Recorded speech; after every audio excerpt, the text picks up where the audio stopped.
Hello, welcome to Chronicles of a Chef and Father. My name is John Dizon. I got my good friend and brother in Christ here, Keith Cullen. He's also a pastor. And so to add to the dynamics, I'm having him chronicle his life and ministry and how long he's been doing this. So I'm really excited to have him here as we do a 4-part series of multiple topics. Today's topic will be, why can't we as we're the millennial generation, I'm pretty sure, the baby boomers are having a hard time, but why can't we reach the youth? We're talking about, middle school, maybe even go to elementary, all the way up to the 21-year-olds, the early 20s, the college age kids in this time. And it's such a struggle. There's a lack of connection. And so one thing that Keith does well, he is a former youth pastor and he did ministry well.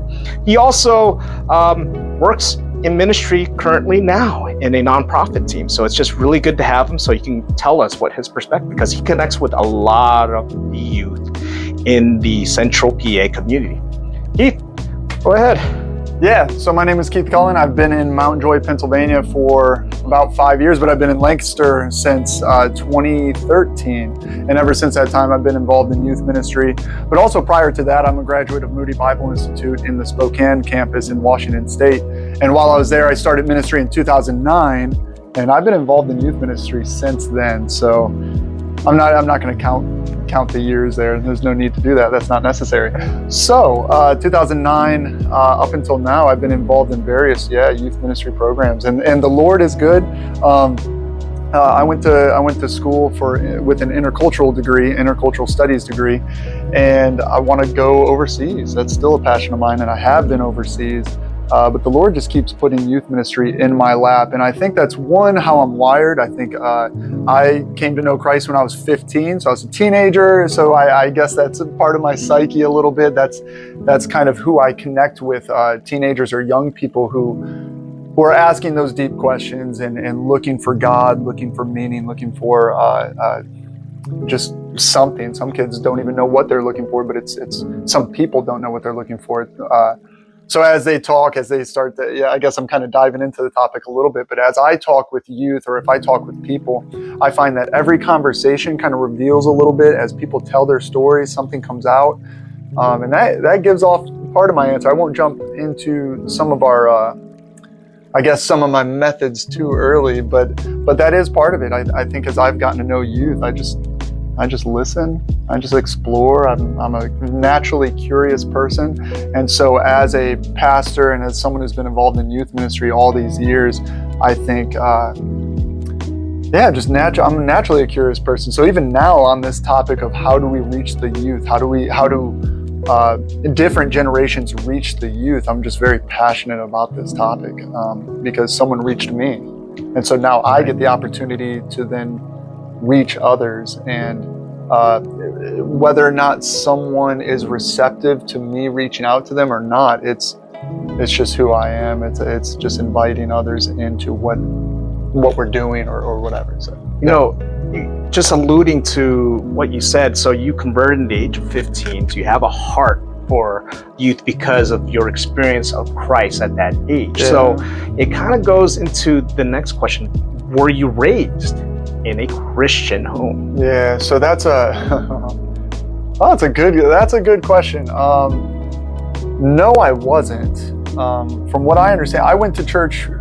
I think they call them CEO Christians. Have you ever heard that term? Yes. Go ahead. You could explain that. What is it? Is it Christmas, Easter? What's the O? Is it other, or there is something there? Christmas, Easter, and everyone listening, or everyone knows it's the it. 3 major holidays. Yeah. Which one is the other one though? Now you got me blanked on. Yeah, my bad. But it was that was the home I grew up in, the CEO Christians. We'll have to at home Google it or something. Find that. Put a comment and try to remind us. Yeah, comment below and tell us, what does the O in CEO Christian? Maybe it wasn't O. Maybe it's another letter. I don't know. I don't know. In my home, we went to church on big occasions, but it was kind of stressful getting out the door. So because it was so stressful, I think it was just poor conditioning. Every time we thought about church, it was stressful. And so in the home, actually, there was only 2 Bible verses I really knew. You weren't allowed to say fool. That was like the ultimate cuss word out of Matthew 6, I believe. Matthew 5, where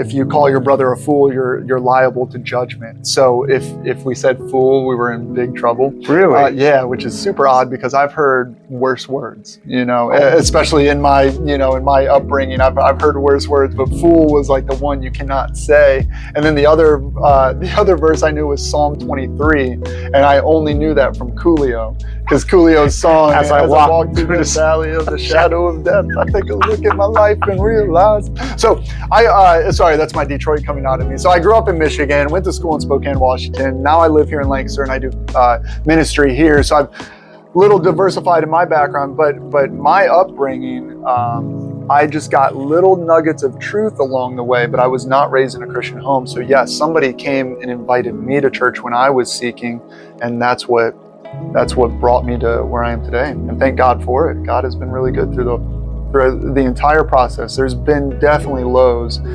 There's been really high highs, really low lows, and God has been faithful through it all. And now sitting here in my 30s, it's heavy.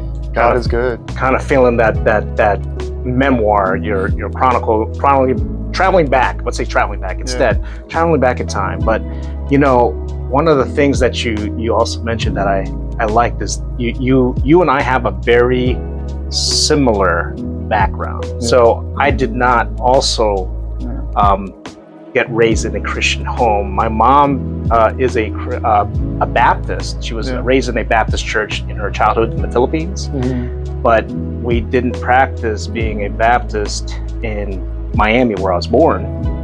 So here's an interesting factor. My dad is a Catholic.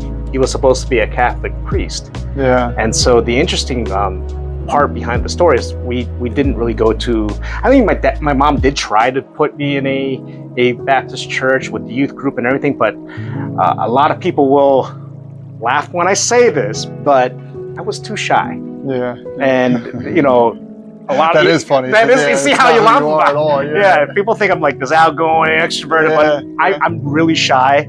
And during that point of my childhood, I didn't want to go to this youth group. I was really nervous, really didn't want to go. Didn't really feel the gospel pull on me then because it wasn't God's timing. Yeah. And my mom actually knew that and to a certain extent. But we're CEO Christians as well, where we went on seasons, and sometimes we would go the little extra mustard on top of that. So if we can, we go. If I could sleep in as a teenager, though, I'd skip Sunday Mass. Yeah, fascinating. Yeah, I did not want to go to church during that time. Yeah. So, and I didn't convert until I was 21. Literally pinned to a corner and reached out to God because my life was just a mess during that time. But that's a whole nother level to talk about. Of course, Because this is about the youth. This is me growing up at 21, and it's just I just wanted to give that compare and contrast here as we look at different backgrounds. Everybody does have a different time of salvation. Right. But you bring up a really good point, because a lot of times I get youth who will come into our center, and just over the years too, I've had youth who would come in, and I didn't know they were nervous to come, but later I find out they were nervous, or their parents will tell us I had to drag them out, or I had to really coax them into coming. Or there's times where parents will tell me I didn't even have to get him to go. He just wanted to go on his own. It's like, all right, I didn't know that was a struggle. Now I know. I've even had young students come and have to take a break to kind of cry, to kind of release that, I made it here, but I'm holding myself together. And I had no idea. And so you brought up an interesting dynamic, because every student is different. And when I was 15 and I came to church, I was so intrigued with the Bible. I was so intrigued. I was actually genuinely seeking. I had a rough night. I don't want to get too far into, my own testimony. However, I was saved as a youth, so it does relate. But in my own life, I had a rough time at home. I left the house and I'm walking for miles, and I started questioning who God was. And through all that, I started thinking, what? If I have to, I'll walk to a church. During that time, somebody invites me to church. It was like I could tell the whole story, but God walked basically picked me up out of my neighborhood and plopped me into someone else's home and said, hey, go to church. And so I started going, I go to church, and I wasn't nervous to go. I was actually excited. I was like, all right, man, I've been waiting. I have 1,000 questions and I'm listening. I'm intrigued. And my youth pastor gave me a Bible and said, hey, if you read 3 chapters a day, you'll be done in a year. Challenge accepted. I'll read 6. I'm going to crush this thing because I'm not going to believe until I know who this God is and what he says. And I got some questions. Yeah, I got a bone to pick with him. So I'm saying all that to say, you brought up a really good point, that we really have to consider that our youth are they're all over the place. They're nervous to go, they're excited to go, they're maybe mad at God, maybe they're questioning God, maybe they're excited, maybe they're all over the place. So we have to be really consistent in our approach where we're inviting everyone in. Wherever walk you're at, I'm just going to be very welcoming. And I don't fabricate it. That just is who I am. I really think God has made me to be someone who looks at someone and wants to treat them just like everyone else. Everyone is welcome. I guess that's how I view it. And when a youth comes in, I'm going to treat them just like anyone else. And when that happens, they feel seen, they're heard, and now all of a sudden they're willing to talk. Either they're seeking or they're like, hey, I actually didn't want to come here. My mom made me go. I'm glad you're here anyway. And guess what? You're always right where you need to be. So if you learn anything here, I hope you do learn something. If not, it was good meeting you, man. Hope you come back. And very that nonchalant attitude, that's kind of how I approach it, where you're welcome here. We want you here. If you don't want to show up, that's okay too. You're allowed to do whatever you want to do. But just by doing that, you'll meet people in different walks of their life. And if a kid doesn't want to listen to you today, the fact that you were welcoming, they know where to come back when God is leaning into them. And I could keep going on and on because I think it's fascinating. When I was young, I needed somebody to invite me. Mentorship. Yes, but it's scary to invite people in sometimes. And that's like, especially youth. If anybody's listening and if you worked with youth for a while, it's funny that youth can be intimidating. Like a teenage kid going up and saying, hey, have you checked out the youth group? Like you can be nervous, and it's like for some reason you feel like that kid is gonna like reject you or something like that. But most kids are willing to listen and see what you have to offer them, and for whatever reason that can be, for some it can be an intimidating thing. But kids need to be invited in. People need to be invited. So what works for you? Yeah, just that. In my mind, it's a very simple invitation, and that's actually like how I would talk to anyone too about the gospel. And, I've spoken with someone before who said, it's not an invitation. If there's heaven and hell, are you really inviting someone? And that's not how I see it. I don't see it as me going, there's only one way, and you're either in or you're out. There's truth in that statement. I understand that as we think of John 14:6 and certain passages.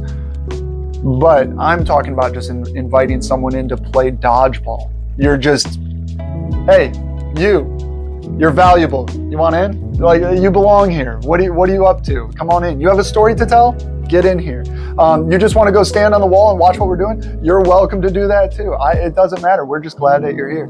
And yeah, I think Christ kind of calls us to have eyes that are open to see people, and at least in the way that he does. Everyone's invited. You can reject or you can accept, but you're invited. You're not you're relinquishing the control that we tend to have. Yeah. That's what it sounds like. It sounds like you're giving them the freedom of choice to come and go as you please, to participate, not participate. But we welcome you here. Yes. Come observe, come watch, but connect, most important. Yeah, it's a tricky thing, maybe, because I believe parents should be pushing, and I'm inviting. And as I get to know people, a young person, if I get to know them, then I know where I can push. If they say, hey, I'm a Christian, I've been a Christian all my life, I grew up in the church, and I'm sorry, I kind of have this attitude of like, we do get a lot of kids. You often see a lot of people like, yeah, I've been going to church since I was a kid, and like I kind of want to go. It's kind of cool. It's whatever, I don't want to be the person to be a second parent. I'm not just coming in to be another parent. I'm actually saying, hey, well, you're invited here. I'm going to accept you as you are. But if you're a Christian and you've been coming for a while and you're telling me you're a Christian, I've gotten to know this kid for a while. At first I wasn't pushy, I'm welcoming you in. Now you're a Christian, I'm still accepting you in, but now that I know you, hey man, you mentioned the other day that, you and your girlfriend were chilling and watching Netflix together. Let's talk about that. What are your boundaries when it comes to relationships? Now I can kind of ask and explore, and I can give you some godly advice, and I can push you towards what God says, and now I can let God's Spirit work in your life. Really, I'm supplemental. Your parents should be discipling you. If you don't have parents that do disciple you, I'm here when you're accepting Christ, and then I'm going to keep nudging you in the right direction. But I want to invite you in. I want to be a supplement to your faith, but it's on you, and your parents should be discipling you. So there's almost like an order, I guess, as I see it. Like really I get to play a piece. There's a team aspect, and that's the thing. Like, and it says in Scripture in Ephesians 6 to not provoke your children to anger in Ephesians 6, but to train them in the ways of the Lord. And that's a really important thing. How about Titus 2? Where the older men teach the younger generation coming down. And there's a lot of discipleship, a lot of mentorship that is needed. And sometimes though, when you come to the younger kids, there's some of them that and there's always a handful. It's not all of them. Keep trying, It's just amazing that they just give you the cold shoulder. Yeah. You can't take that personally. And sometimes they're just minimal in conversation that you just have to give them a chance to warm up and build that trust and credibility. And it sounds like you do that with them. You give them the time, you give them the space, and you let them see that you're a credible person to talk. And that's great. And I appreciate you sharing that. I mean, for me, right off the back, I don't know what it is, but the youth love the unexpected. Yeah, like spontaneity a little bit. Oh yeah, some sort of sarcasm. They need the structure, but they do love spontaneity. Yeah. A little sarcasm thrown in there, just something they don't expect. You can just tell them they dropped their pocket. And they look down, but then they give you the smile. And there's some you get the kind of like stink eye, like that wasn't funny. It's like you mean like when you're just meeting the kids? Just meeting the kids, just breaking the ice. Breaking the ice. Just making them laugh. It really generates something, and they actually do come back to that when you hit them with the humor, when you get them to chuckle, even because they don't expect it from a grown-up. I guess for some of the youth that, especially here in Central PA, but it also worked in Florida for me, is they just never expect a grown-up to throw something that's off color or off the rail, and I catch their attention. It's just the funniest thing. That's what worked for me. And it always depends too, but I guess it could go several ways there. But you got me wondering, man. I almost want to invite like youth into this conversation. What would they say? When I approach youth, I listen a lot. I try and listen, and that is something that like I feel like we as adults don't do very well with youth. True story. A lot of times, like a very good example of this, I was involved in a church, and I remember there was a parent who like just tended to talking more than usual, let's say, like just a lot of talking. So when it came to instructing their kid, there was a lot more instruction. There was a lot more just talking the problem away, or at least that's what I was picking up on as I heard kind of two different stories about this situation, and I would see it occasionally. I would see the interaction. I would go, yeah, I can almost see where this young person might have lost their voice. There's even been times where I've seen, we're about to talk, but they've gotten trumped, or they've gotten what's the word I'm looking for? Like the conversation got stolen from them, so they weren't able to speak. And so what I find is that usually, and I see this with several of us as parents, as adults, we are just so prone to share what we've learned instead of getting a youth to learn themselves. And sometimes one of the best ways we do learn, like as humans, for example, let's say your theology. What do I believe about God? What do I believe about the afterlife? What do I believe about heaven and hell? Afterlife? What do I believe about salvation? Do you lose it? Do you keep it? What do I think about these things? Well, we have a conversation. We have some coffee, we talk, and as I'm talking, as it's literally dripping out of my mouth, I'm systematizing, that's a word, right? Sure. I'm systematically breaking down what I believe. Hey, what do you believe? You can ask an atheist this question. What do you believe about God? Well, God is kind of like a nebulous, like he's more like the universe. He's kind of like, well, he or she, it's just a living force. If there is a God, that's what I think it would be. Okay, afterlife, what happens when we die? Well, if you die, then really it's just a blank space. You just kind of end up in nothingness and there's nothing really matters. Or whatever. Morality, what do you think about morality? And as we start to break these down, as we say them out loud, even if we haven't fully thought it through, we start to systematize what we believe. We need to give kids that opportunity. We need to talk to them about all these random things and go, hey, let's pick any topic. And this would be like an example if I went to a youth, like if you're a youth. A parent says, hey, this is my son, John. He's in 11th grade and he likes sports. It's awesome, man. What sport do you like? Oh, I play hockey. You play hockey. Do you like it?